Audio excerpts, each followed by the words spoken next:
A volta dos trabalhos do Judiciário em 2011. A abertura solene do ano judiciário começou a ser realizada há 8 anos. Acontece com uma fala importante do presidente do Supremo Tribunal Federal. O ministro César Peluso defendeu a formalização de um novo pacto republicano como mecanismo de aprimoramento da ordem jurídica. Nosso programa de hoje discute os principais desafios do Judiciário neste ano.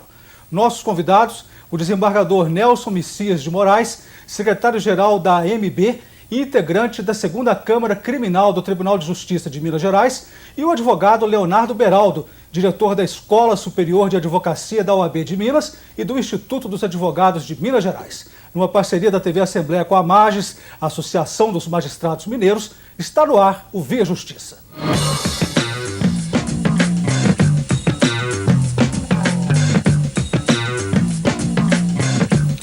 O presidente do STF disse na abertura dos trabalhos do ano que as metas do Supremo para 2011 são ambiciosas. Veja um trecho do discurso.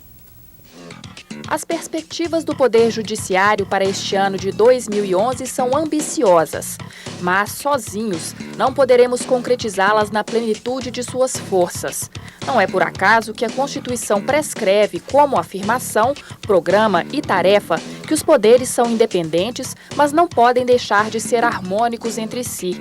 Se assim tem sido neste já algo longo período de estabilidade político-democrática, que é também obra inegável da atuação do Judiciário, a quadra histórica pede-nos um passo além na construção, não apenas de uma nova consciência cívica, mas, sobretudo, de uma revigorante cultura de solidariedade, interação e respeito institucionais entre os poderes, nos limites que nos outorga a Constituição da República. O ministro César Peluso defendeu o que chamou de nova consciência cívica e uma revigorante cultura de solidariedade entre os poderes da República.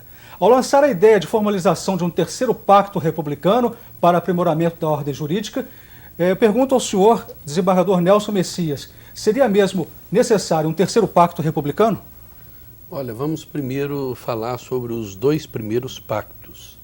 Eu tive a oportunidade, até recentemente, de escrever um artigo sobre esse pacto republicano e, obviamente, eu afirmei sobre a importância de qualquer pacto, porque pacto pressupõe acordo entre partes para a solução de uma determinada questão.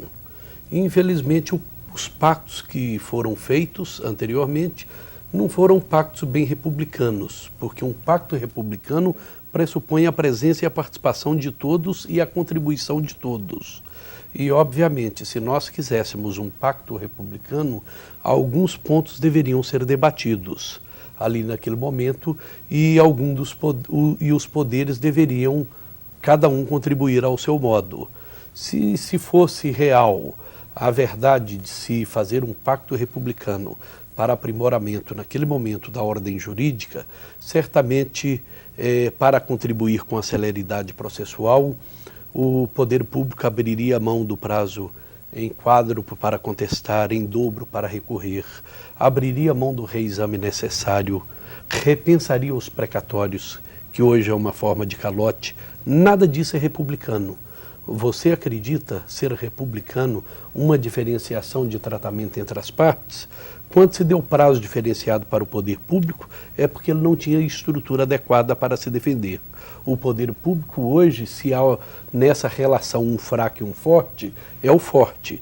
E o poder judiciário é o poder que equipara o fraco do forte. Agora, a iniciativa do presidente Supremo é muito boa, desde que haja uma participação efetiva de todos os poderes. E o senhor, doutor Leonardo, o que acha dessa ideia de um terceiro pacto republicano? Olha, eu penso que nos 2 primeiros concordo com o desembargador Nelson Messias. Não teve uma participação muito efetiva de todos os poderes e as próprias metas não foram muito bem cumpridas.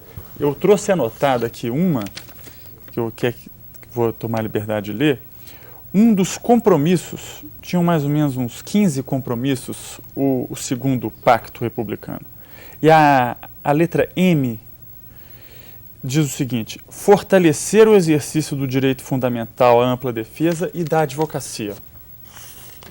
Olha, tudo que eu tenho visto ultimamente é contra a ampla defesa e contra a advocacia. Olha, essas leis do juizado especial estadual, federal e da fazenda pública, que você pode litigar sem advogado, isso é um atentado contra a advocacia, é o poder público querendo iludir o cidadão, dizendo para ele, olha, você pode ir para a justiça sem advogado, isso é muito bom. Isso não é muito bom. Tanto é que para recorrer ele precisa de advogado. Então isso não é salutar, não é bom. Essas reformas todas que têm sido vangloriadas, da súmula vinculante, repercussão geral, vedar apelação que tiver cuja sentença estiver de acordo com súmulas, essas são questões que estão, no final das contas, prejudicando a ampla defesa. Isso vai engessar a nossa jurisprudência. Então, eu não creio que ir para um terceiro pacto seja tão boa ideia se os dois que ficaram para trás não foram, as metas, os ideais, não foram bem seguidos. O presidente do STF informou que a justiça brasileira tem hoje 16.100 magistrados. No ano passado, foram ajuizadas 14 milhões de ações. E 7 tribunais de justiça cumpriram a meta de julgamento de todos os processos distribuídos em 2010 e mais uma parcela de estoque. Desembargador Messias, apenas 7 dos TJs brasileiros cumpriram as metas do ano passado. Como deverá ficar o cumprimento das metas para 2011? Olha, em primeiro lugar, nós temos que verificar a estrutura de cada um dos tribunais, número de magistrados e de servidores. Essa questão de meta, nós temos que tomar muito cuidado, porque para se cumprir uma meta, você precisa de uma estrutura. E, infelizmente, os nossos tribunais não têm estrutura adequada, nos faltam magistrados, servidores e estruturas básicas de tecnologia, de prédios, de espaço físico, e também nós temos a questão processual, o princípio da ampla defesa, do contraditório, que são cânones constitucionais intangíveis. Então você não pode deixar de cumprir esses preceitos constitucionais, tá, em favor de uma meta, porque uma meta ela não pode gerar uma injustiça. Então a gente tem que ter muito cuidado na análise dessas metas, porque nós temos que verificar o caso concreto de cada tribunal. Minas Gerais, por exemplo, se você for analisar em relação a outros estados da federação, relacionando-se aí número de processos e população, é um dos estados que tem menos desembargadores. Se você for verificar o número de comarcas e a demanda que nós temos em Minas, nós temos juízes insuficientes. Se você for verificar a demanda de trabalho dos cartórios, das secretarias de juízo, você vai verificar que nós estamos muito aquém do número necessário, além de estrutura física. É lógico que essa situação está mudando, mas ainda não chegou ao ponto ideal.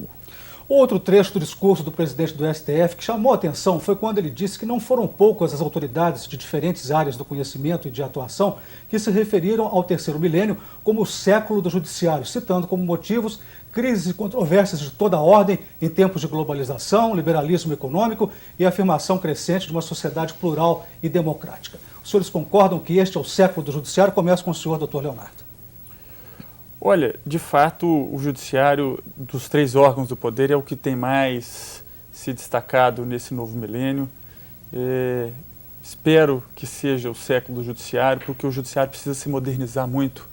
Eu concordo com o que o desembargador Nelson Messias disse com relação à estrutura. O problema da morosidade da justiça, o menor deles, alguns gostam de falar, o juiz não trabalha. Olha, é um ou outro. O grande problema da morosidade é a estrutura. É tudo muito arcaico, tudo deveria ser mais informatizado, são pouquíssimos magistrados proporcionalmente com a população e o número de processos.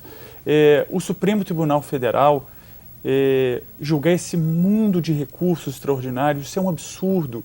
Eu defendo que o STJ deveria, para início de conversa, dobrar o número de ministros. A Constituição fala que é um mínimo de 33, deveria ser muito mais do que isso. O STJ deveria dobrar esse número de ministros, julgar as matérias constitucionais também e deixar para o Supremo só a competência originária, para ser uma Corte Constitucional. Eu vou fazer um rápido intervalo e o senhor responde essa pergunta no próximo bloco, desembargador. Voltamos em seguida com Via Justiça.